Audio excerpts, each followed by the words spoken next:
Alright, we are at Moeraki Boulders, the beach anyway, where at least 50 of these boulders that you see in front of me have fallen out of the hillsides and been deposited on the beach. And I'm just going to kind of scroll through the beach line, let you see some of these.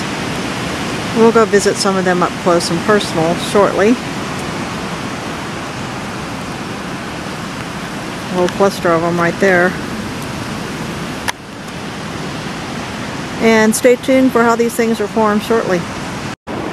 So the large boulders take about 4 million years to form, where these smaller boulders like you see in front of the big one here take about several 100,000 years to fully accrete and turn into these large accretion shapes that you see.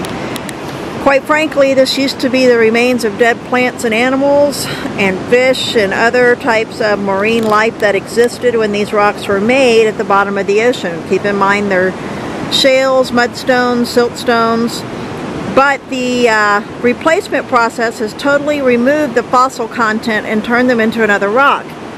From what I can tell here without doing any testing, it looks like there's quite a bit of calcite on these rocks. Did a field test to see how hard they were, and I could almost scratch them with my fingernail and could with a penny, American penny, which tells me that they are calcite. But I also couldn't scratch some of the insides of them that were harder. So my guess is some of these are silica. This is very much almost like chert. So it's replaced the entire rock with some type of a cementing agent and created these large spherical features that got fractured during that mountain building event we talked about. Alright, how these boulders are formed is really kind of a multi-step process, but these are actually bottom of the ocean sediments from the Cretaceous period and early Paleocene epoch. And this area was covered with a shallow sea towards the end of the Cretaceous, and these represent mudstones and siltstones that were deposited at the bottom of the ocean. Now the cracks that you see on these things happen later. Happened in a mountain building event that we'll cover in class.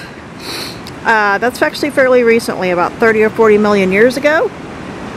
And the whole area was uplifted due to this mountain building event, orogeny, and caused these little guys to fracture.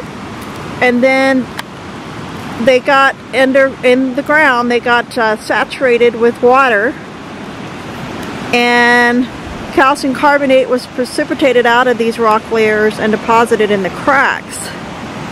And that's caused all these funky patterns that you see on these rocks to develop.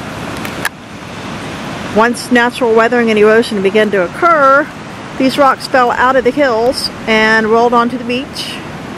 Kind of like you see this one right here, ready to fall out.